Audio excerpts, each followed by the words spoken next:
رمضان ایک مبارک مہینہ ہے جس کے روزے رکھنا اللہ سبحانہ و تعالیٰ نے ہم پر فرض کیا ہے۔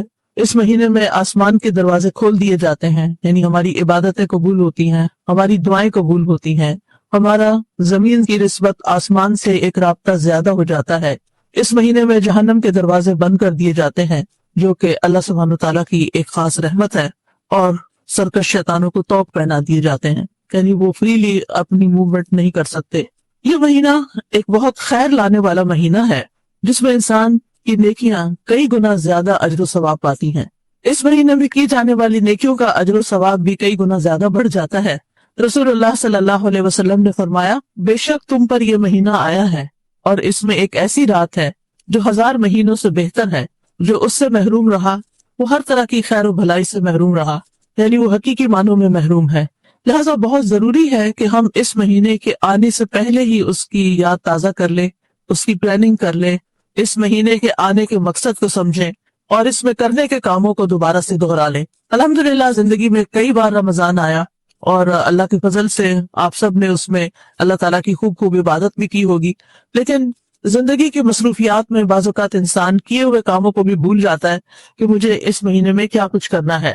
تو ہمیں اس کے فائدوں کو سامنے رکھتے ہوئے سب سے پہلی بات تو یہ کہ ہمیں یہ سوچنا ہے کہ ہم روزے رکھیں کیوں۔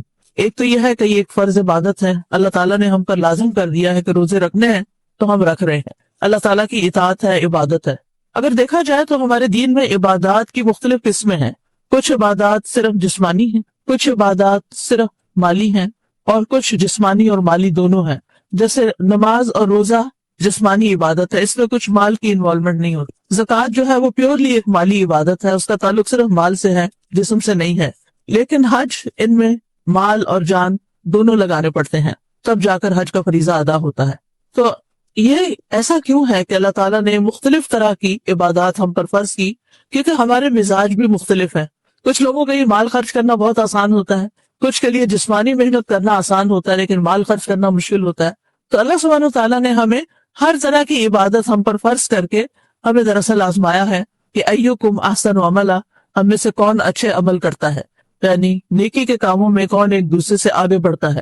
تو بہرحال اللہ تعالیٰ نے چونکہ یہ روزے فرض کیے ہیں تو اس لیے ان کو عبادت سمجھتے ہوئے، اللہ تعالیٰ کی اطاعت سمجھتے ہوئے ہم روزے رکھتے ہیں اور خوشی سے رکھتے ہیں۔ چونکہ اللہ تعالیٰ کی خاص برکت اور رحمت ہوتی ہے، اس لیے ہم عام دنوں میں اتنی دیر تک کھائے پیے بغیر رہنے کا سوچ بھی نہیں سکتے جتنا رمضان کی برکت کی وجہ سے الحمدللہ ہم سب آسانی سے روزہ رکھ لیتے ہیں۔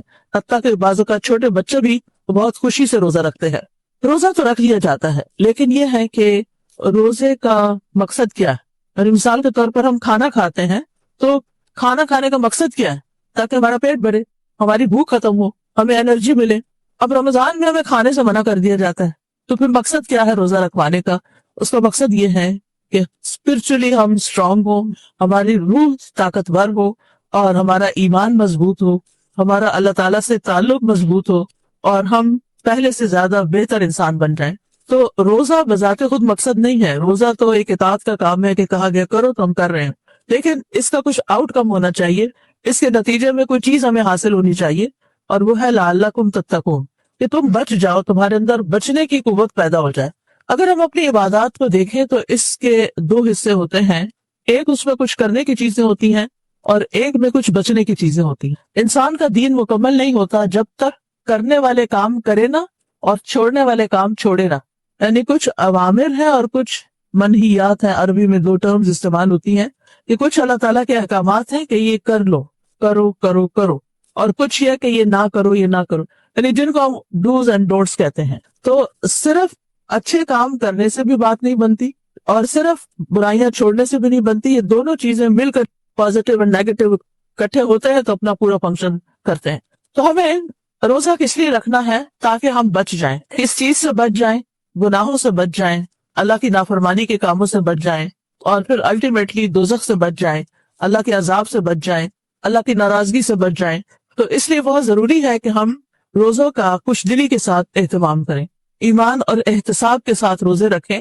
ایمان کا مطلب تو یہ ہے کہ یعنی اللہ تعالیٰ کے اوپر اور اللہ تعالیٰ کے احکامات پر جو کہ یہ واقعی اللہ کا حکم ہے اس کو مانتے ہوئے ہم روزہ رکھ رہے ہیں، لیکن ساتھ ہی احتساب کا مطلب ہوتا ہے ثواب کی نیت کرتے ہوئے، یعنی ہمیں ثواب کی نیت بھی رکھنی چاہیے، کیونکہ جب کسی چیز پر ہم دیکھتے ہیں کہ کوئی ریوارڈ مل رہا ہے تو اس قدرتی طور پر اس انسان کے اندر ایک موٹیویشن پیدا ہو جاتی ہے اور انسان کا یقین بھی بڑھ جاتا ہے اور اس کام کو شوق سے کرتے ہیں۔ آپ دیکھیں عام طور پر جب کسی کو کوئی کام والنٹریلی کرنے کے لیے دیا جاتا ہے تو اس کا آؤٹ پٹ کچھ اور ہوتا ہے، اور جب کوئی کسی پے کے اوپر یا کسی فائدے کے عوض یا کسی معاوضے کے عوض کام کرتا ہے تو اس کا آؤٹ پٹ کچھ اور ہوتا ہے۔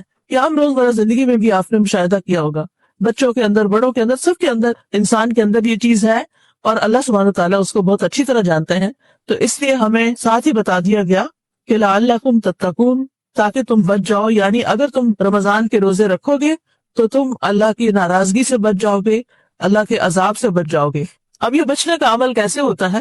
یہ بچنے کا عمل اس طرح ہوتا ہے کہ انسان رمضان کے روزوں میں اللہ کے حکم سے حلال چیزیں بھی چھوڑ دیتا ہے۔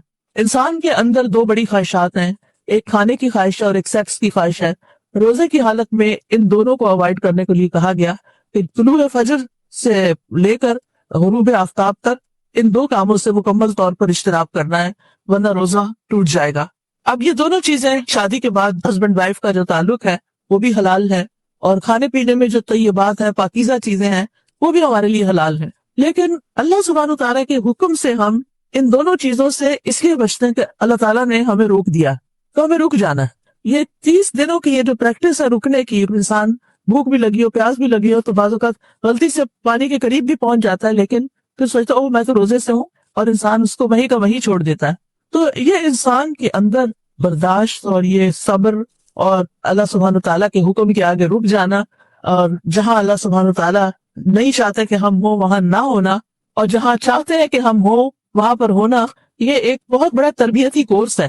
یعنی رمضان کا پورا مہینہ انسان کی مکمل ٹریننگ ہو رہی ہوتی ہے، انسان کو تربیت دی جا رہی ہوتی ہے، تو اس لیے بہت ضروری ہے کہ ہم اس سے پورا فائدہ اٹھائیں۔ تو لعلکم تتقون، اب یہ آخرت کے عذاب سے بچنا، اللہ کی ناراضگی سے بچنا اسی درجے میں ہوگا جس درجے میں ہم روزہ رکھ کر حلال کے علاوہ حرام چیزوں کو چھوڑیں گے۔ بعض اوقات ہم حلال چیزیں چھوڑ دیتے ہیں، کھانا پینا چھوڑ دیتے ہیں، لیکن مردہ بھائی کا گوشت کھانا نہیں چھوڑتے، یعنی روزہ رکھ کر بھی غیبت چغلی چل رہی ہوتی ہے کسی نہ کسی شکل میں، یعنی وہاں آ کے ہمارا کنٹرول ختم ہو جاتا ہے، ہم اپنے آپ پر کنٹرول نہیں رکھ سکتے۔ کوئی بات کر رہا ہو کسی کی تو ہم آگے سے 2 لگانے کو تیار ہوتے ہیں تاکہ یعنی کہ ایک ویلیڈیشن ہو جائے اس کی۔ تو ہمیں اس بارے میں خاص طور پر رمضان کے اندر بہت محتاط رہنا ہے کہ اپنے روزے کو خراب نہیں ہونے دینا کسی بھی حرام اور مکروہ اور مشکوک چیز سے، کہ جس سے روزہ جو ہے وہ خراب ہو جائے۔ نبی صلی اللہ علیہ وسلم نے فرمایا کہ جو روزہ رکھ کے بھی جھوٹ بولنا اور جھوٹ پر عمل کرنا نہیں چھوڑتا، اللہ سبحانہ تعالیٰ کو اس کی کوئی ضرورت نہیں کہ وہ کھانا پینا چھوڑ دے۔ یعنی روزے سے اصل مقصد کھانا پینا چھڑانا نہیں ہے، اصل مقصد کچھ اور ہے، اور وہ ہے بری عادتیں چھڑانا، یعنی وہ چیزیں جو اللہ کی نافرمانی کی ہیں، اللہ تعالیٰ کی ناراضگی کی ہیں، ان کو چھڑوانا۔ اور انشاءاللہ جب ہم روزے کی حالت میں کھانا پینا جو ہم سب کی ویکنس ہے وہ چھوڑ سکتے ہیں، تو اللہ کے حکم سے ہم غیبت چگلی بھی چھوڑ سکتے ہیں۔ اسی طرح بعض کچھ اور چیزیں زندگی میں حرام ہیں، جیسے کسی کو دھوکہ دینا، چیٹ کرنا، کاروبار کے اندر ملاوٹ کرنا، جیسے تیل کے اندر ملاوٹ ہے، کھانے کی دوسری چیزوں کے اندر ملاوٹ ہے، سود لیا جا رہا ہے، رشوت لی جا رہی ہے، حرام چیزیں کی جا رہی ہیں۔ تو ان سب چیزوں کو جب تک نہیں چھوڑتے تو روزے کی روح حاصل نہیں ہوتی۔ یہ اگرچہ مشکل ہے لیکن پھر بھی امپاسبل نہیں، اگر ہوتی تو اللہ سبحانہ تعالیٰ ضرور اس میں کوئی رخصت دے دیتے، ہمیں کچھ نہ کچھ چھوٹ دے دیتے، کچھ اجازت دے دیتے، لیکن ایسا نہیں ہے۔ تو بہرحال یہ مہینہ جو ہے یہ کچھ کرنے کا بھی ہے اور کچھ چھوڑنے کا بھی ہے، تاکہ ہمارے اندر غلط چیزوں سے بچنے کی قوت پیدا ہو جائے۔ تو اس مہینے میں کرنا کیا ہے اور کیوں کرنا ہے؟ چونکہ آسمان کے دروازے کھل جاتے ہیں تو آسمان کی طرف کیا چڑھتا ہے؟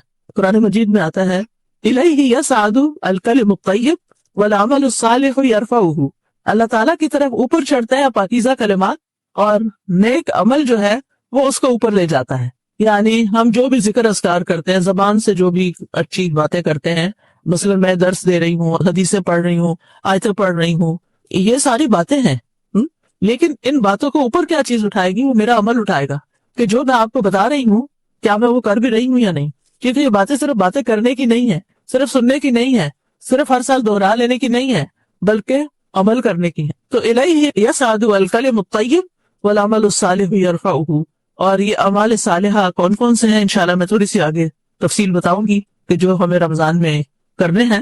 پھر یہ مہینہ جنت کے دروازے کھلنے اور جہنم کے دروازے بند ہونے کا مہینہ ہے. سو مطلب یہ ہے کہ اس مہینے میں نیکی کرنا آسان اور برائی کرنا مشکل ہو جاتا ہے، کیونکہ شیطان بھی جکڑا جاتا ہے. اور خاص طور پر رمضان کے مہینے میں نیکیوں کی دعوت دینے والا ایک منادی مقرر کر دیا جاتا ہے، یعنی پکارنے والا. رسول اللہ صلی اللہ علیہ وسلم نے فرمایا جب رمضان کا مہینہ آتا ہے وَيُنَادِي فِيهِ مَلَكٌ، تو ایک فرشتہ اس پر متعین کر دیا جاتا ہے، مقرر کر دیا جاتا ہے، اور وہ پکارتا رہتا ہے. یونادی یعنی ندا، آواز دیتا رہتا ہے، یا باغی الخیر اقبل و یا باغی الشر اقصر، اے خیر کے چاہنے والے آگے بڑھ اور اے شر کے چاہنے والے رک جا. یہاں تک کہ رمضان ختم ہو جاتا ہے. ہم میں سے ہر ایک خیر چاہتا ہے، تو اے خیر کے چاہنے والے آگے بڑھ. اب وہ ہر روز کہہ رہا آگے بڑھ آگے بڑھ. تو اس کا کیا مطلب ہے کہ میکسیمم ایفرٹ لگانی، جتنا کر رہے ہیں اس کو کافی نہیں سمجھنا. ہماری رمضان کی عبادتیں ہمارے عام دنوں سے زیادہ ہونی چاہیے. تو یا باغی الخیر اقبل، ہم دعا کر رہے ہیں، ایک دن کرتے ہیں، اگلے دن وہ کہتا ہے اور آگے بڑھو اور آگے بڑھو اور آگے. اسی وجہ سے آپ دیکھیں کہ رمضان کی باتیں ہوتے ہوتے جب آخری عشرہ آتا ہے تو اس میں اور بھی زیادہ زور پکڑ جاتا ہے یہ ساری عبادت اور کوشش اور محنت. نبی صلی اللہ علیہ وسلم آخری راتوں میں خود بھی جاگتے تھے اور اپنے گھر والوں کو بھی جگاتے تھے، یعنی راتیں ان کی جاگتی تھی. پورے سال میں یہی راتیں ہیں جن میں ساری رات بھی جاگا جاتا ہے، اور گپ شپ کے لیے، کھانے پینے کے لیے، سوشلائزنگ کے لیے نہیں. کیونکہ بعض لوگ اکٹھے ہو کے عبادت کرتے ہیں، پھر وہ ہنسی مذاق شروع ہو جاتا ہے اور دعاؤں سے توجہ کم ہو جاتی ہے اور چیزیں بیچ میں آ جاتی ہیں، کھانے پینے کے لمبے چوڑے اہتمامات شروع ہو جاتے ہیں. تو ان چیزوں سے بھی ہمیں بچنے کی ضرورت ہے. تو یا باغی الخیر اقبل و یا باغی الشر اقصر. تو رمضان ایک ایسا مبارک مہینہ ہے جس میں نیکی کے مواقع جمع ہو جاتے ہیں. یعنی ہم نے روزہ بھی رکھا ہوتا ہے، ہماری نمازیں بھی ہو رہی ہوتی ہیں، تہجد یا تراویح بھی ہو رہی ہوتی ہے، پھر صدقہ خیرات بھی ہو رہا ہوتا ہے، عمرے پہ بھی لوگ چلے جاتے ہیں.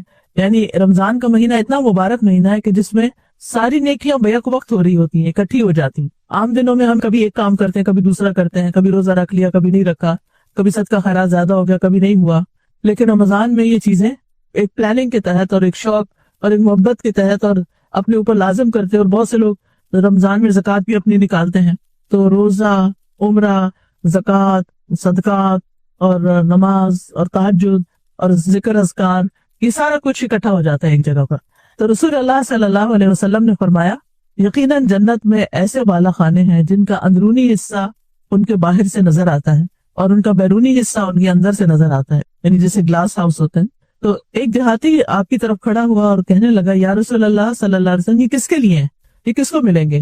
آپ نے فرمایا اس شخص کے لیے جو اچھی بات کرے، کھانا کھلائے اور روزے رکھے، اور رات کو جب لوگ سو رہے ہوں تو صرف اللہ کے لیے نماز ادا کرے، یعنی تہجد یا تراویح جس کو آپ کہتے ہیں. اب رمضان میں آپ یہ ساری باتیں کر سکتے ہیں. ایک ٹائم مقرر کریں جب آپ اپنے گھر والوں کو، اپنے بچوں کو لے کے بیٹھے، چاہے 10 منٹ کے لیے، 5 منٹ کے لیے. خاص طور پہ اگر بچے چھوٹے ہیں تو ان کو لے کے بیٹھیں اور ان کے ساتھ ہر روز تھوڑی سی بات رمضان کے سلسلے میں ضرور کریں. اس کے لیے یہ کتاب جو ٹیبل پہ رکھی ہوئی ہے، شہر رمضان، رمضان کے مہینے کی، یہ بڑی اچھی کتاب ہے. اس میں ایک ایک پیج، سوا پیج کے ساتھ رمضان میں جتنی چیزیں کرنی ہوتی ہیں وہ ساری اس کے اندر موجود. یعنی آپ کو کہیں اور جانے کی ضرورت نہیں تیاری کرنے کے لیے. ایک پیج آپ اس میں سے پڑھیں، جو خاص بات ہے وہ اپنے بچوں کے ساتھ شیئر کر لیں اور ان کے ساتھ ڈسکشن کریں. اس سے یہ ہے کہ گھر میں ایک رحمت اور برکت بھی آتی ہے، کیونکہ جب گھر والے بھی اکٹھے ہو کے بیٹھتے ہیں، یعنی کبھی بھی کوئی اکٹھا ہو کے کام کرتا ہے تو اجتماعیت کی ایک برکت ہوتی ہے. یعنی ایک تو یہ کہ ہر کوئی اپنے اپنے کمرے میں بیٹھا ہے، پڑھ رہا ہے، وہ بھی اچھی بات ہے. اعتکاف اس کے لیے بہت اچھا موقع ہوتا ہے کہ آخری 10 دنوں میں انسان سب کو چھوڑ کے الگ ہو جائے. لیکن اس کے علاوہ جب آپ گھر کے اندر ہیں ہی تو گھر کی بھی ایک مجلس ہونی چاہیے. اگر آپ 2 لوگ بھی ہیں تو ہسبینڈ وائف بھی بیٹھ جائیں اور ایک دوسرے کے ساتھ کوئی اچھی بات ضرور شیئر کریں. دوسرا یہ ہے کہ انسان کھانا کھلائے. کھانا کھلانے کے لیے ایک تو یہ ہے کہ آپ رمضان راشن کے نام سے جو کمپینز چلتی ہیں اور غریبوں تک آرگنائزیشنز وہ چاہتی ہیں ان کو راشن، جیسے الہدا بھی کر رہا ہے اور لوگ بھی کرتے رہتے ہیں، انڈیویجولی بھی لوگ اپنے رشتہ داروں یا غریبوں یا میڈز وغیرہ سب کے لیے انتظام کرتے ہیں. تو اور جو بھی صدقہ خیرات آپ کریں، لیکن کھانا کھلانے والا کام ضرور کریں. اور اس میں آپ دیکھیے کہ عام طور پہ لوگ افطار کا انتظام اسی وجہ سے کرتے ہیں. اب افطار ویسے تو بہت اچھی بات ہے، لیکن بعض اوقات اس میں بھی دیکھا ہے کہ جو خاتون خانہ ہے، یا اگر خاتون خانہ خود نہیں تو جو سرونٹس ہیں، ان بیچاروں کا سارا دن طرح طرح کے کھانے پکاتے ہوئے گزر جاتے ہیں. رمضان کا تو مقصد یہ تھا کہ کھانے کو لمیٹڈ کیا جائے، لیکن ہمارے عام دنوں سے بھی زیادہ پھر پکانا شروع ہو جاتا ہے، جس کی وجہ سے پھر عبادات کے لیے ٹائم کم رہ جاتا ہے. تو اس میں انسان یعنی اگر کوئی ایسا انتظام کرے بھی، کیونکہ پھر رشتے دار ہیں یا دوست ہیں دور دور سے آتے ہیں، پھر ان کی اپنی تراویح کا ٹائم بھی ہوتا ہے، تو ٹریولنگ ٹائم میں وہ نماز کے اندر سے خشوع و خضوع بھی ختم ہو جاتا ہے، تو آپ پکا کے بھی کسی کے گھر بھیج سکتے ہیں، پکا کے بھی بھیج سکتے ہیں۔ اسی طرح ایسی جگہ جہاں پر بہت سارے لوگ اکٹھے ہوں، جیسے ہاسٹلز ہوتے ہیں، اس میں بہت ساری بچیاں، یا مدرسہ ہوتا ہے کوئی، اس میں بہت سارے بچے اکٹھے بیٹھے ہوتے ہیں، اکٹھے رہ رہے ہوتے ہیں۔ اب تو یونیورسٹیز میں بھی آپ دیکھیں، یونیورسٹیز کے بھی ہاسٹل ہیں، یہاں اسلام آباد میں کئی ایک ہاسٹلز ہیں، ہو سکتا ہے آپ کے نیبرہڈ میں کوئی ہاسٹل ہو، تو اب وہ ہاسٹل کا کھانا تو آپ کو سب کو پتہ ہی ہے کہ وہ کیسا کھانا ہوتا ہے۔ تو رمضان کے مہینے میں آپ روز کھانا نہیں کھلا سکتے، روز نہیں پکا سکتے، تو کٹھا کھانا پکوا کر بھی آپ کسی ایسی جگہ پر سب کو کھلا سکتے ہیں۔ پھر اسی طرح روزے تو رکھنے ہی ہیں، اور رات کو جب سو رہے ہوں تو صرف اللہ کے لیے نماز۔ حافظ ابن رجب کہتے ہیں یہ تمام کے تمام اعمال رمضان میں سرزد ہوتے ہیں، بس مومن کے لیے رمضان میں سب کچھ جمع ہو جاتا ہے، روزہ، قیام، صدقہ اور اچھی گفتگو، کیونکہ روزے دار کو بے مقصد اور جنسی بات کرنے سے منع کر دیا جاتا ہے۔ روزہ، نماز اور صدقہ اپنے کرنے والے کو اللہ عز و جل تک پہنچا دیتے ہیں، یعنی اللہ کا قرب نصیب ہوتا ہے۔ نماز نمازی کو آدھے رستے تک پہنچا دیتی ہے، روزہ اسے بادشاہ کے دروازے تک پہنچا دیتا ہے، اور صدقہ اس کا ہاتھ پکڑ کر بادشاہ کے پاس داخل کر دیتا ہے، یعنی صدقے کی وجہ سے انسان اللہ تعالیٰ کے اور زیادہ قریب ہو جاتا ہے۔ اور چونکہ یہ قرآن کا مہینہ ہے، نبی صلی اللہ علیہ وسلم اس مہینے میں حضرت جبریل علیہ السلام کے ساتھ قرآن کا دور کیا کرتے تھے، اور جب آپ جبریل علیہ السلام کے ساتھ مل کر یہ دور کرتے تو تیز آندھی سے بھی زیادہ سخاوت کرتے تھے، یعنی آپ بہت زیادہ جواد اور سخی ہوتے تھے رمضان کے مہینے میں، یعنی جیسے تیز آندھی چلتی ہے تو اس کے ساتھ کچھ مٹی بھی اڑتی ہے، اور آپ نے دیکھا ہوگا کہ گھر کے ہر چیز کے اوپر اس کے اثرات نظر آتے ہیں۔ تو اسی طرح رمضان میں آپ کے صدقہ خیرات کے جو اثرات ہیں وہ ہر طرف نظر آنے چاہیے، یعنی آپ کے عزیز، دوست، رشتہ دار، یعنی سب تک آپ کچھ نہ کچھ خیر ضرور بانٹیں۔ پھر اسی طرح آپ دیکھیے کہ ضروری نہیں ہوتا کہ بہت بڑے بڑے کھانے ہی کھلائے جائیں، اگر آپ کی حیثیت صرف اتنی ہے کہ آپ کھجور کھلا دیں کسی کو تو آپ کھجوریں بھی کھلا سکتے ہیں، آپ کی حیثیت صرف پانی پلانے کی ہے تو آپ دیکھیں بہت سے لوگ روزہ افطار ہونے کے وقت یہ راستے پہ اشاروں پہ پانی کی بوتلیں اور کھجوریں اور پیکٹ بنا کے کھڑے ہو جاتے ہیں، اور جو راہ چلتے لوگ ہوتے ہیں جو کسی مجبوری کے تحت اس وقت ٹریول کر رہے ہوتے ہیں ان کو ساتھ ساتھ دے رہے ہوتے ہیں، یعنی بہت سارے مواقع ہوتے ہیں نیکی کرنے کے، انسان اگر سوچے اور توجہ کرے تو بہت سی خیر نکل سکتی ہے۔ تو چونکہ یہ مہینہ اخلاقی تربیت کا مہینہ ہے تو نبی صلی اللہ علیہ وسلم نے فرمایا روزہ صرف کھانا پینا چھوڑنے کا نام نہیں ہے، بلکہ روزہ تو لغو اور بیہودہ کام اور رفث یعنی جنسی خواہشات پر مبنی حرکات اور کلام سے بچنے کا نام ہے۔ لہٰذا اگر تمہیں کوئی گالی دے یا تم سے جہالت کی باتیں کرے تو تم کہہ دو کہ میں تو روزے سے ہوں، یعنی آرگیومنٹ میں نہ پڑو، بحث مباحثے نہ کرو، لڑائی جھگڑا نہ کرو۔ اب میں سوچتی ہوں کہ جن گھروں میں بہت لڑائیاں ہوتی ہیں آپس میں، بہن بھائی لڑتے ہیں یا ہسبینڈ وائف لڑتے ہیں یا ایک دوسرے کی مار پٹائی کرتے ہیں، تو اگر وہ رمضان کا مہینہ 30 دن رکے رہے اس کام سے کہ نہ ہی زبان سے یعنی ابیوز کرنا ہے کسی کو، اور نہ ہی ویسے کسی کو مارنا ہے، نہ ہم نے بچوں کو مارنا ہے، نہ کسی بڑے کو مارنا ہے، تو آپ دیکھیں گے کہ رمضان کے بعد وہ عادت کس حد تک کم ہو سکتی ہے، کیونکہ انسان کو سوچنے کا بھی موقع ملتا ہے کہ اگر روزے کی وجہ سے میں نے اپنے آپ کو روکا تھا تو بعد میں میرے لیے کیا جواز نکلتا ہے کہ میں خواہ کسی کے اوپر ظلم کھاؤں۔ پھر یہ کہ یہ دعاؤں کی قبولیت کا مہینہ ہے، رمضان کے ہر دن اور رات میں دعا قبول ہوتی ہے، جہنم سے آزادی کا مہینہ ہے، گناہوں کے کفارے کا مہینہ ہے۔ اب یہ ہے کہ چند پوائنٹس میں دیتی ہوں، پھر آپ لوگ مزید ڈسکشن بھی کر سکتے ہیں۔ سب سے پہلی بات تو یہ ہے کہ رمضان کا مہینہ آنے پر پریشان نہیں ہونا چاہیے، خوش ہونا چاہیے کہ اتنے سارے نیکی کے مواقع ملیں گے۔ ہر شخص کو کچھ نہ کچھ تھوڑی سی انگزائٹی ضرور ہوتی ہے، رمضان آ رہا ہے، یہ بھی کرنے والا ہے، وہ بھی کرنے والا ہے، تراویح کیسے کریں گے، رات تھک جاتے ہیں، وہ مشکل عشاء پڑھتے ہیں، اب یہ اتنی لمبی نماز کیسے ہوگی۔ تو جب میرے اوپر ایسے خیالات آتے ہیں تو میں ہمیشہ سوچتی ہوں پچھلے رمضان میں تو سب ٹھیک ہو گیا تھا، وہ کیسے ہوا تھا، تو اگر اللہ نے وہ کرا دیا تو اس دفعہ بھی اللہ سے اچھی امید رکھو تو انشاءاللہ اب بھی اچھا ہو جائے گا۔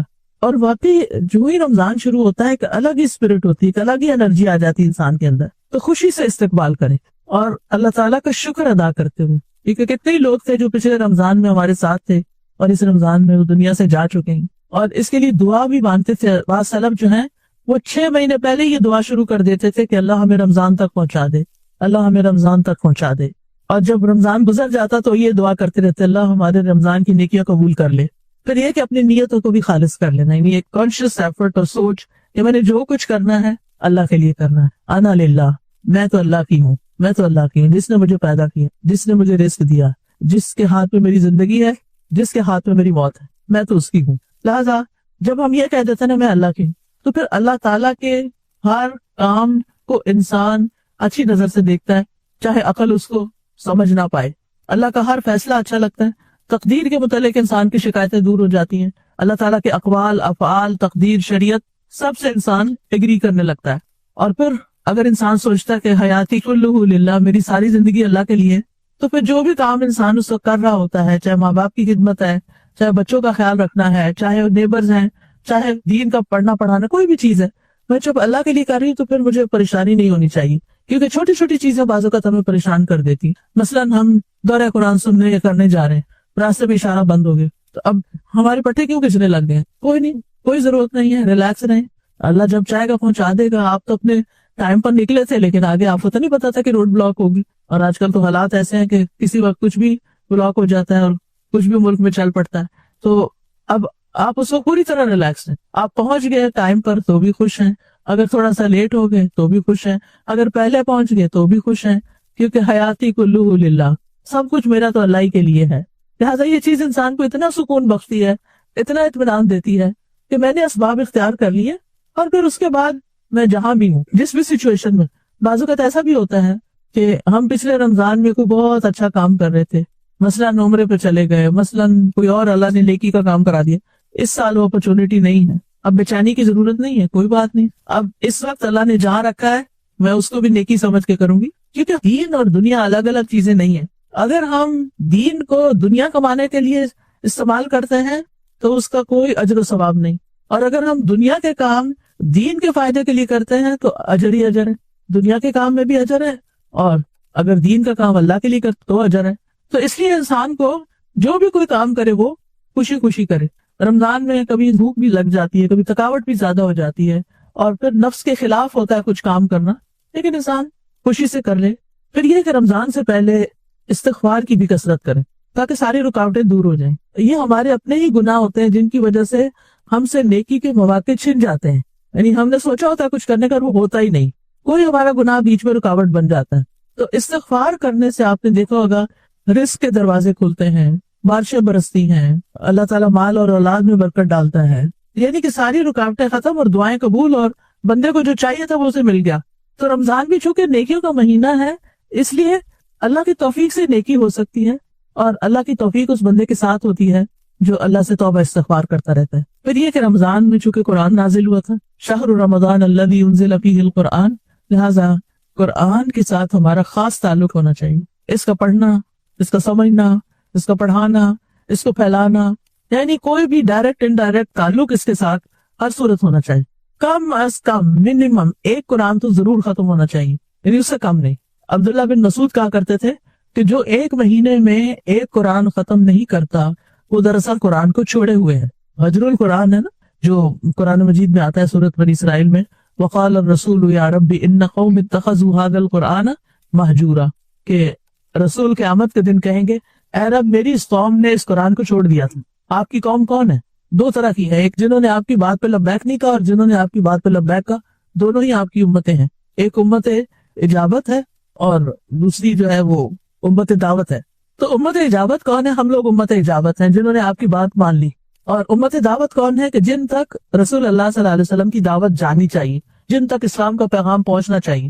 تو جنہوں نے دعوت قبول کر لی اور پھر اس کے بعد کچھ کیا ہی نہیں، قرآن کے ساتھ کوئی تعلق ہی نہیں، تو رسول صلی اللہ علیہ وسلم قیامت کے دن اس کے خلاف گواہی دیں گے کہ یار اب اس قوم نے، ان لوگوں نے قرآن کو چھوڑ رکھا تھا. تو مہینے میں ایک دفعہ قرآن ختم نہ کرنا حجر القرآن میں آتا ہے. صحابہ جو تھے وہ 8 دن میں، ہفتے بھر میں ختم کر لیا کرتے تھے. چلے ہماری مصروفیات اور کام ایسے ہیں، لیکن ایک پارے کا ٹارگٹ تو رکھ ہی لینا چاہیے ہم، اور رمضان میں تو ضرور رکھنا چاہیے. کچھ صبح میں پڑھ لیں، کچھ دوپہر میں پڑھ لیں، کچھ شام کو پڑھ لیں. پھر ایک جو ہے وہ تراویح میں اگر ختم ہو جائے تو بہت اچھا ہے. چاہے خود پڑھیں، موبائل سے پڑھ لیں، آئی پیڈ سے پڑھ لیں، یا پھر کسی امام کے پیچھے پڑھ لیں، یا اپنے گھر میں کسی بچی کو جس نے حفظ کیا ہوا ہو اس کو بلا کے اپنے گھر والوں، محلے والوں کو ساتھ ملا کے کوئی انتظام کر لیں.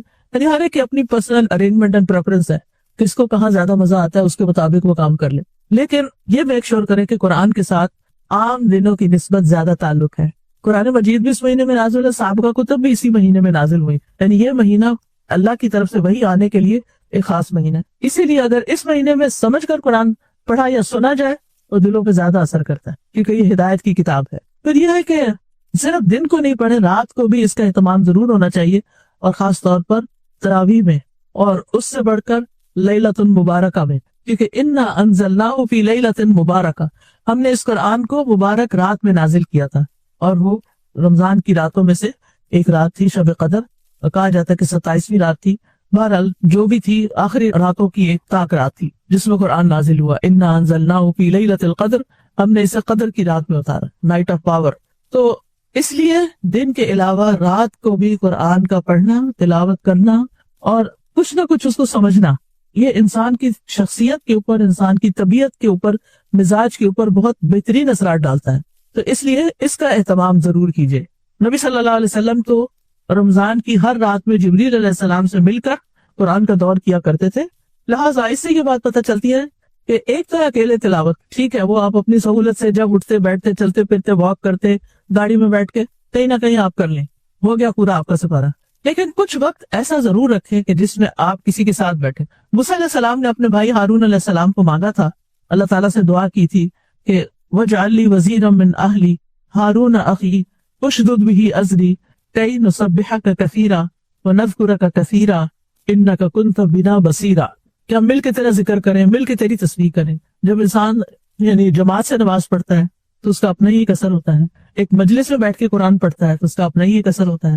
تو اس کا بھی اہتمام، جہاں کہیں دورہ قرآن ہو رہا ہو، آج کل سب نے اپنی سہولت دیکھ لی ہے کہ وہ آن لائن چیزیں مل جاتی ہیں، کسی اشد مجبوری بیماری کی صورت میں تو ٹھیک ہے آپ آن لائن کچھ کر لیں، گھر میں کر لیں، لیکن اگر آپ کو اللہ نے کوئی بھی سہولت دی ہے، گاڑی ہے آپ کے پاس اور باقی گھر کے کام کاج کے لیے آپ کے پاس ہیلپ موجود ہے، کچھ وقت علم کی مجلس میں، قرآن کی مجلس میں ضرور جا کر بیٹھ، کہ اس کے اپنی وائبز ہوتی ہیں، اس سے انسان ارد گرد کے ماحول سے بھی بہت کچھ سیکھ رہا ہوتا ہے، کیونکہ بہت سے لوگ ایک ایمانی حالت میں ہوتے ہیں، ایک ایمان کی کیفیت میں ہوتے ہیں، تو بہت ضروری ہے ایسی مجالس کو اٹینڈ کرنا۔ تو ایک قرآن ہو گیا تلاوت والا قرآن، ایک قرآن ترجمہ قرآن کے ساتھ، فہم القرآن تھوڑا تھوڑا انڈرسٹینڈنگ کے ساتھ، اور ایک قرآن تراویح کے ساتھ، یعنی ان تین کا تو کم از کم ٹارگٹ رکھیں۔ اگر اس سے زیادہ کچھ ہو جائے تو ویل اینڈ گڈ، کیونکہ قرآن مجید کے ایک حرف پڑھنے پر 10 نیکیاں، اور اگر سمجھ کر پڑھا جائے تو اور بھی زیادہ۔ پھر یہ ہے کہ تلاوت قرآن سے اللہ تعالیٰ کا قرب ملتا ہے۔ ابن رجب کہتے ہیں نفلی اعمال میں عظیم عمل جس کے ذریعے انسان اللہ تعالیٰ کا تقرب حاصل کرتا ہے وہ قرآن کی کثرت سے تلاوت ہے، اور اس کو غور و فکر، تدبر اور خوب سمجھ کر سننا ہے۔ تو اس میں ایک چیز اور بھی اضافہ کر سکتے ہیں کہ اگر آپ کے پاس چانس ہو تو ایک قرآن سننے میں سن جائیں، یعنی آپ سحری بنا رہے ہیں، آپ افطار بنا رہے ہیں، آپ بچوں کو اسکول چھوڑنے جا رہے ہیں، آپ بچوں کو لینے جا رہے ہیں، تو راستے میں نشان لگا کے ایک قرآن جو ہے وہ لازماً سن لیں، بچے بھی، بلکہ ان کو بھی عادت ہو جائے گی کہ ہم نے چپ کر کے سننا ہے، باتیں نہیں کرنی راستے میں۔ پھر آپ دیکھیے کہ اس قرآن کے پڑھنے سے اللہ تعالیٰ کی رحمتیں اور برکتیں آتی ہیں، کیونکہ یہ بابرکت کتاب ہے۔ ابن مسعود کہتے ہیں جس میں یہ 3 باتیں پائی جاتی ہوں اللہ اس کے دل کو ایمان سے بھر دیتا ہے: عالم کی صحبت اختیار کرنا، قرآن کی تلاوت کرنا اور روزے رکھنا۔ جس کو یہ 3 چیزیں نصیب ہو جائیں اس کے دل کی حالت بدل جاتی ہے۔ پھر اسی طرح یہ ہے کہ فرشتوں کا ساتھ بھی ملتا ہے۔ حدیث میں آتا ہے جو لوگ اللہ کے گھروں میں سے کسی گھر میں اللہ کی کتاب کی تلاوت کرتے ہیں اور اس کی تعلیم میں مصروف ہوتے ہیں، ان پر سکینت نازل ہوتی ہے، رحمت انہیں ڈھانپ لیتی ہے، فرشتے انہیں گھیر لیتے ہیں، اور اللہ ان کا ذکر اپنے پاس موجود فرشتوں میں کرتے ہیں۔ قرآن کی بدولت زمین اور آسمان میں انسان کے چرچے ہوتے ہیں کہ فلاں بندہ قرآن پڑھتا ہے، آسمانوں پہ اس شخص کے چرچے ہیں، یعنی جو تلاوت قرآن کرنے والا ہے۔ گناہوں سے حفاظت ملتی ہے، مطلوبہ چیز آسان ہو جاتی ہے، اس کا حصول آسان ہو جاتا ہے۔ ابراہیم المقدسی اپنے شاگرد عباس بن عبد الدائم کو وصیت کرتے تھے قرآن کی کثرت سے تلاوت کرو اور اسے نہ چھوڑو، تو تم جو طلب کرنا چاہتے وہ تمہارے لیے اتنا ہی آسان ہو جائے گا جتنی تم قرات کرو گی، تھوڑی کرو گے تو تھوڑا آسان، زیادہ کرو گے تو زیادہ آسان۔ پھر اس سے دنیا اور آخرت میں انسان کو بہت سے غموں سے نجات ملتی ہے۔ قبر میں قرآن جو ہے وہ انسان کی شکل میں آئے گا، کچے دوست کی شکل میں آئے گا، اور قیامت کے دن سفارشی بن کر آئے گا، بندے پہ سایہ کرے گا۔ قرآن پڑھنے والوں کا جنت میں مقام ہوگا۔ اس لیے رمضان اور قرآن لازم و ملزوم ہے۔ اس سلسلے میں جو بھی آپ اپنا پلان بنائیں وہ ضرور اپنے پرائرٹیز پر رکھیں۔ پھر رمضان اور نماز، یعنی انسان کو اپنی نمازوں کی بھی رمضان میں عام دنوں کی نسبت زیادہ فکر کرنی ہے کہ اول وقت پر ہو، کوئی ایک نماز بھی مس نہ ہو، کیونکہ جو شخص پابندی سے نماز پڑھتا ہے اللہ تعالیٰ کا اس سے وعدہ ہے کہ وہ اس کو ضرور بخش دے گا، اور جس نے اس کو وقت پر نہ پڑھا، اس کی حفاظت نہ کی۔ اور نبی صلی اللہ علیہ وسلم فرمایا کیا تم جانتے ہو تمہارا رب نے کیا فرمایا؟ ہم نے کہا نہیں۔ فرمایا بے شک تمہارا رب فرماتا ہے جس نے نماز کو اس کے وقت پہ ادا کیا، اس کی حفاظت کی، اس کو ہلکا سمجھ کر ضائع نہیں کیا، بس اس کے لیے میرے اوپر عہد ہے کہ میں اس کو جنت میں داخل کروں، یعنی پھر پکا پکا وعدہ ہو گیا۔ جس نے اس کو وقت پہ نہیں پڑھا، نہ اس کی حفاظت کی، اس کو ہلکا سمجھ کے ضائع کر دیا، کوئی بات نہیں، ہو گیا سو ہو گیا، اس کے لیے میرے اوپر عہد نہیں، چاہوں تو میں اس کو بخش دوں، چاہوں تو عذاب دوں۔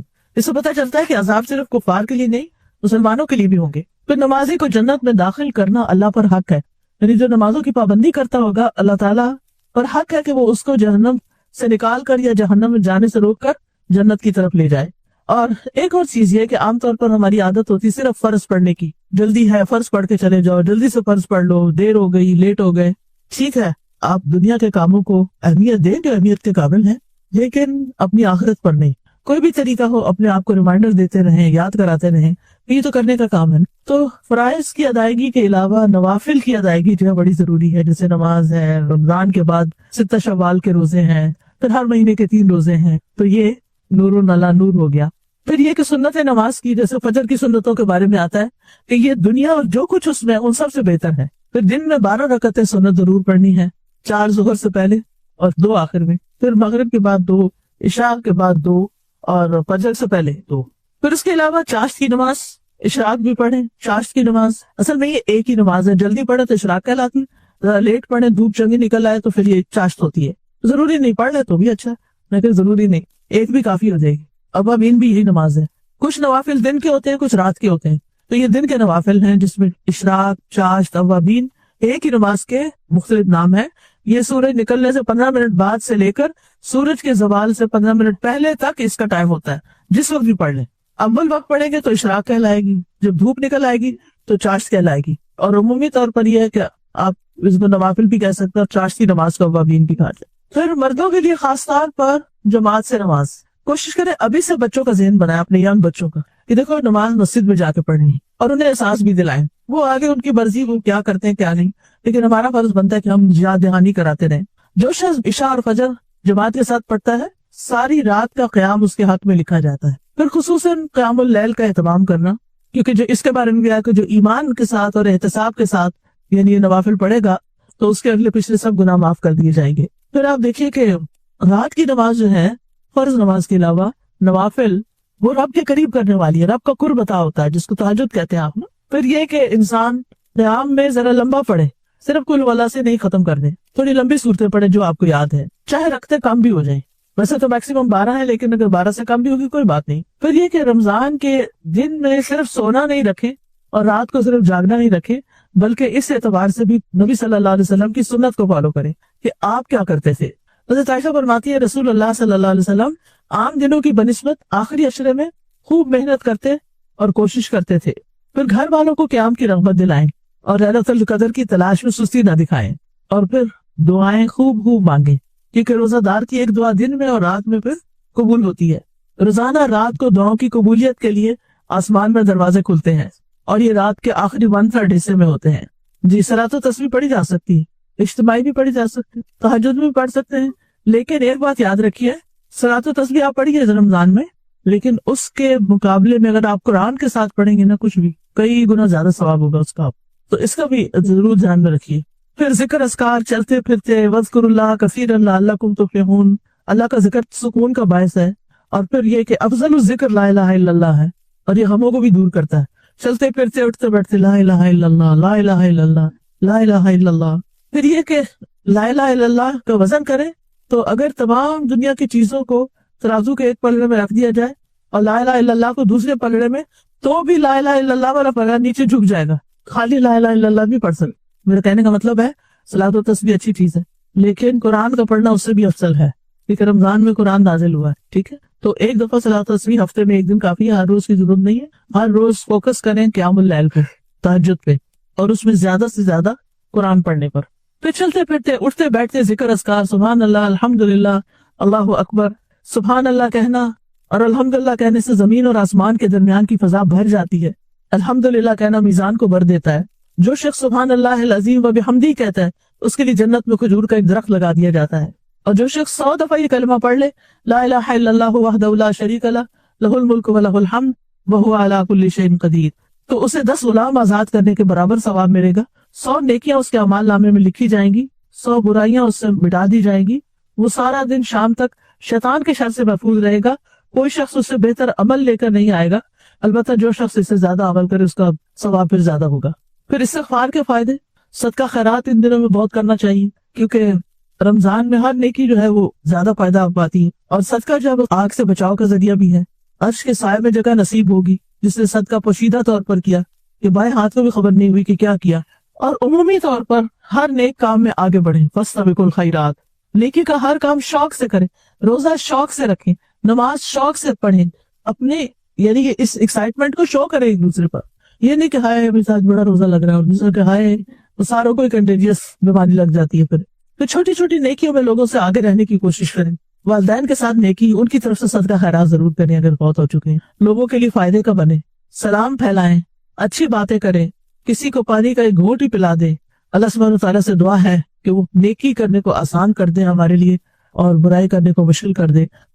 نیت کے صاف ہونے اور ہر کام کو صرف اور صرف اللہ کی خاطر کرنے کے بارے میں، کیونکہ اللہ سبحانہ و تعالیٰ اس کام کو قبول نہیں کرتا. وہ عمل اللہ کے نزدیک کوئی اہمیت نہیں رکھتا جو اللہ کے لیے نہ کیا گیا ہو.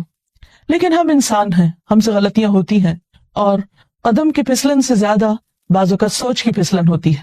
سوچ میں کس وقت کیا چیز شامل ہو گئی بعض اوقات انسان خود بھی اس سے آگاہ نہیں ہوتا. اسی لیے اللہ سبحانہ و تعالیٰ نے ہم پر رمضان کے روزے فرض کیے تاکہ ہمارے اندر تقوی پیدا ہو. تقوی انسان کے اندر ایک کانشیسنس پیدا کرتا ہے، شعور پیدا کرتا ہے، اور جب انسان کے اندر شعور آ جاتا ہے تو اسے اپنے گناہوں کا احساس بھی ہونے لگتا ہے، اسے اپنی غلطیوں پر ندامت بھی ہوتی ہے. اور انسان تو ہے ہی خطا کا پتلا، بھول چوک اس کے ساتھ ہے، ہر لمحہ کچھ نہ کچھ ہوتا ہی رہتا ہے. ایسے میں انسان کیا کرے؟ کیا گناہوں کا بوجھ اپنے اوپر لادتا رہے اور اس بوجھ کے تلے دبا رہے، اور پھر اس بوجھ کی وجہ سے طرح طرح کے ڈپریشن اور غم اور دکھ کا شکار رہے؟ نہیں، اللہ رب العزت واسع المغفرہ ہے، غفور الرحیم ہے، وہ اپنے بندوں کے گناہوں کو معاف کرتا ہے. رمضان کا مہینہ اس اعتبار سے ایک بہترین موقع ہے کہ ہم سب اپنے رب کی طرف رجوع کریں، انفرادی طور پر بھی اور اجتماعی طور پر بھی، اور اپنے گناہوں کی معافی مانگے.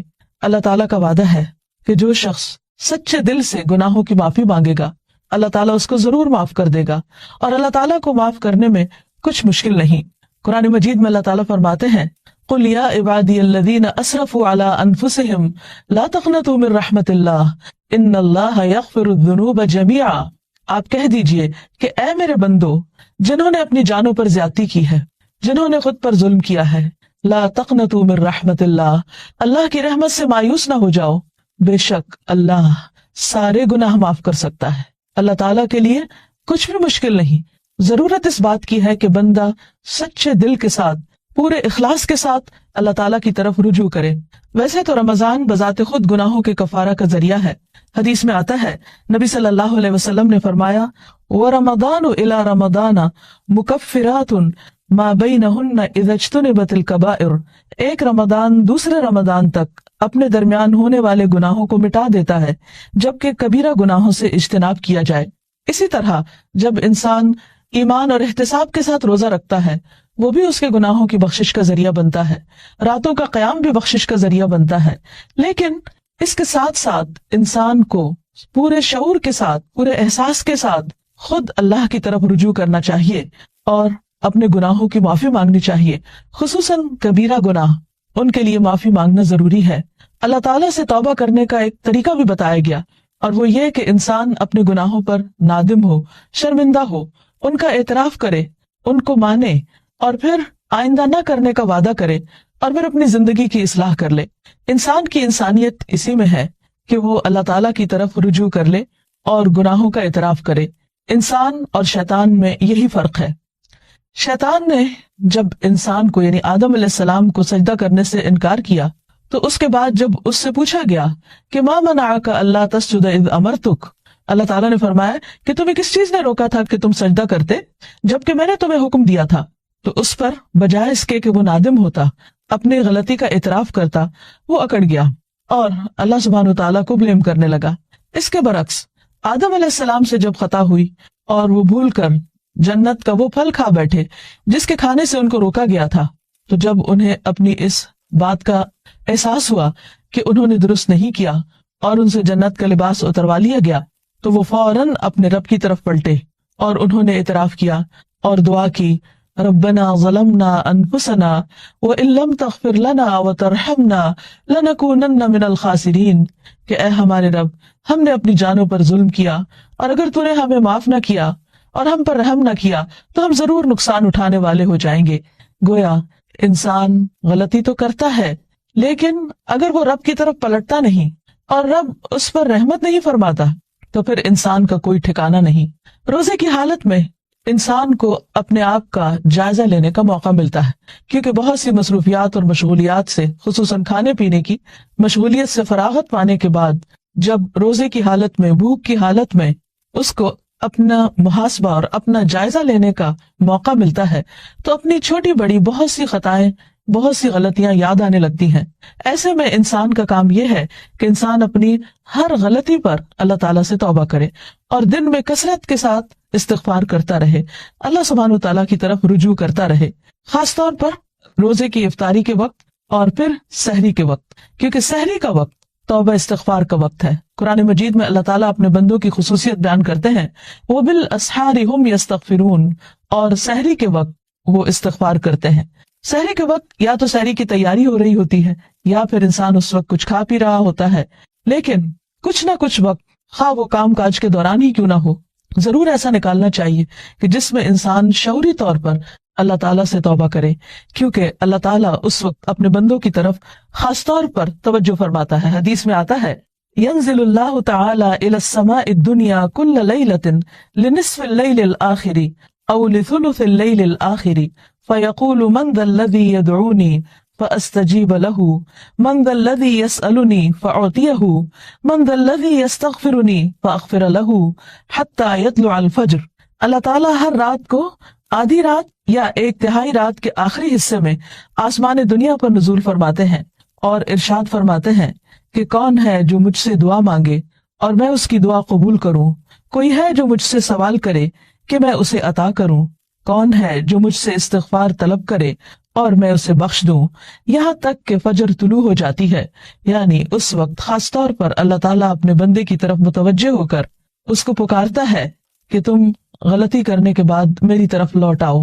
رمضان ایک مبارک موقع ہے کہ جس میں انسان سحری کے وقت اٹھ ہی جاتا ہے، تو اس وقت اللہ سبحانہ و تعالیٰ کی اس پکار پر لبیک کہتے ہوئے اپنے گناہوں کی معافی مانگنی چاہیے اور اس کی طرف رجوع کرنا چاہیے، کیونکہ وَمَن يَغْفِرُ الذُّنُوبَ إِلَّا اللَّهُ، کون ہے جو گناہوں کی بخشش کرے سوائے اللہ کے۔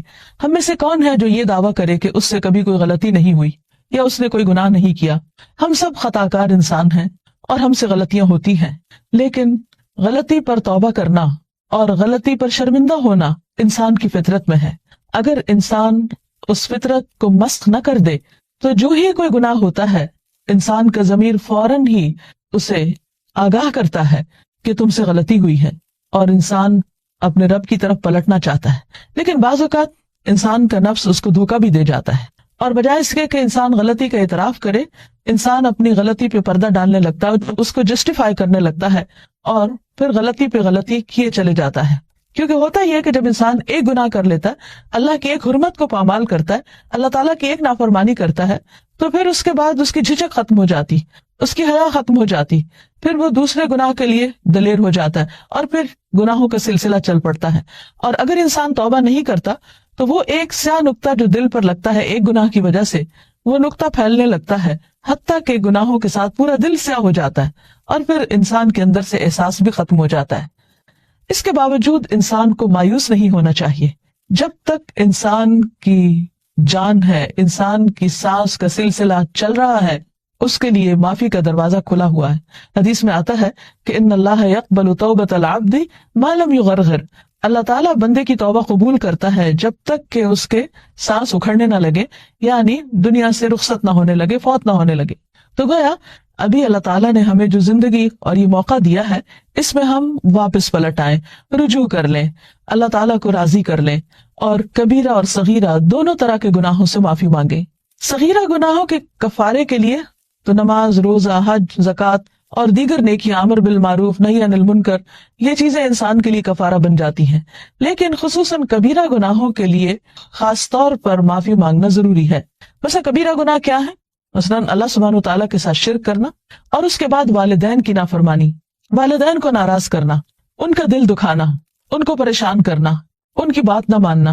اللہ سبحانہ وتعالیٰ نے ایک نہیں کئی بار اپنے حق کے بعد انسانوں میں سے سب سے پہلا حق جس کا بتایا وہ والدین ہے، اور اللہ تعالیٰ کی رضامندی والد کی رضامندی میں ہے، اور اللہ تعالیٰ کی ناراضگی والدین کی ناراضگی میں ہے۔ والدین کو ناراض کرنا کبیرہ گناہ ہے، اور اگر انسان کی وفات اس حال میں ہو جاتی تو اس وقت تک معافی نہیں ہوگی جب تک کہ والدین معاف نہ کر دیں۔ حقوق العباد کے سلسلے میں جو بھی حق تلفی ہوتی، خواہ والدین کی نافرمانی یا کسی اور کی، یہ بات یاد رہے کہ انسان کو اس وقت صرف اللہ تعالیٰ سے ہی نہیں، بندوں سے بھی معافی مانگنی ہوگی، یعنی بندوں کو بھی راضی کرنا ہوگا۔ والدین کے بعد باقی رشتہ دار، دوست احباب اور انسانوں میں سے کسی انسان پر بھی اگر کوئی ظلم یا زیادتی ہوئی ہو تو اس کے لیے توبہ استغفار اور اس کے ساتھ ساتھ اس بندے سے معافی مانگنا بھی ضروری ہے۔ اسی طرح زبان کے بہت سے گناہ کبیرہ گناہ ہیں، مثلاً جھوٹ بولنا۔ اسی طرح غیبت، اور غیبت کیا ہے؟ کسی مسلمان بھائی کی پیٹھ پیچھے اس کی برائی کرنا، کسی پہ جھوٹا الزام لگانا، کسی کو تانا دینا، کسی کے بارے میں بدگمانی کرنا، کسی کا مذاق اڑانا، نقلیں اتارنا، یہ سب دوسروں کا دل توڑنے والی باتیں ہیں۔ یہ تہذیب کے دائرے سے نکلی ہوئی حرکتیں ہیں، اور ہمارا دین ان چیزوں کی قطعاً ہمیں اجازت نہیں دیتا۔ کسی کے ساتھ اختلاف کا ہو جانا، کسی کی بات کو ناپسند کرنا، یہ ہر انسان کا حق ہے، لیکن یہ سب کچھ دلیل کی بنا پر ہونا چاہیے، محض جذبات کی بنا پر نہیں۔ کہ ہم اگر کسی سے اختلاف کرتے ہیں تو پھر ہم اپنے لیے اس بات کو جائز کر لیں کہ جیسے چاہے پھر اس کے ساتھ معاملہ کریں، یا جیسے چاہے اس پر الزام تراشی کریں، اور پھر اس کے بعد خود کو سچا ثابت کر کے یا اپنے آپ کو مطمئن کر لیں، تو یہ بات جائز نہ ہوگی، یہ کافی نہ ہوگی۔ انسان کے لیے خود اس کا سب سے بڑا دشمن اس کا اپنا نفس ہے، اور انسان بعض اوقات باہر کے دشمن کو پہچان لیتا ہے لیکن اندر کے دشمن کو نہیں پہچانتا، جب وہ انسان کو غلطی پر تھپکیاں دے کر صلاح دیتا ہے، یا اس کو مطمئن کر دیتا ہے، یا پھر اسے صرف دوسروں کے عیب دکھاتا رہتا ہے اور اپنے عیب بھلوا دیتا ہے۔ اس لیے بہت ضروری ہے کہ ہم ان تمام گناہوں، خواہ وہ جسم سے تعلق رکھتے ہوں، خواہ وہ دل سے تعلق رکھتے ہوں، خواہ وہ زبان سے تعلق رکھتے ہوں، ان تمام گناہوں پر نمبر 1 شرمندگی کا اظہار کریں، نمبر 2 ان کا اعتراف کریں، نمبر 3 آئندہ نہ کرنے کا وعدہ کریں، اور نمبر 4 اللہ رب العزت سے دعا کریں کہ وہ ان گناہوں کو ڈھانپ دے، ان کو ہمارے نامہ اعمال سے مٹا دے، اور ہماری توبہ کی وجہ سے ان گناہوں کو بھی ہماری نیکیوں میں بدل دے، کیونکہ اللہ تعالیٰ کے لیے کچھ بھی مشکل نہیں۔ قرآن مجید میں آتا ہے وَهُوَ الَّذِي يَقْبَلُ التَّوْبَةَ عَنْ عِبَادِهِ، وہ اللہ ہی تو ہے جو بندوں سے توبہ قبول کرتا ہے اور اس کو پسند کرتا ہے کہ بندے اللہ کی طرف رجوع کریں۔ وَيَعْفُو عَنِ السَّيِّئَاتِ، اور وہ خطاؤں سے یعنی صغیرہ گناہوں سے درگزر کرتا ہے۔ وَيَعْلَمُ مَا تَفْعَلُونَ، اور وہ جانتا ہے جو کچھ بھی تم کرتے ہو، یعنی ہمارا کوئی بھی عمل خواہ وہ چھوٹا ہو یا بڑا، تنہائی میں کیا ہو یا سب کے سامنے، اللہ سے تو چھپا ہوا نہیں، پھر اس کے فرشتے لکھ بھی رہے ہیں۔ اس لیے بہت ضروری ہے کہ اللہ کے حضور حاضر ہونے سے پہلے ہی ہم اپنے ان گناہوں کو اپنے نامہ اعمال سے اپنے آنسوؤں کے ساتھ دھو ڈالیں، اور عجز و انکساری کے ساتھ اللہ کے حضور جھکیں، اور زبان سے بھی استغفار کرتے رہیں، اور اس کے لیے خاص طور پر استغفر اللہ، اللہم اغفر لی اور استغفار کی دیگر دعائیں پڑھنا بھی فائدہ مند ہے۔ اللہ تعالی ہمیں عمل کی توفیق عطا فرمائے۔ وآخر دعوانا ان الحمد للہ رب العالمین۔ السلام علیکم ورحمۃ اللہ وبرکاتہ۔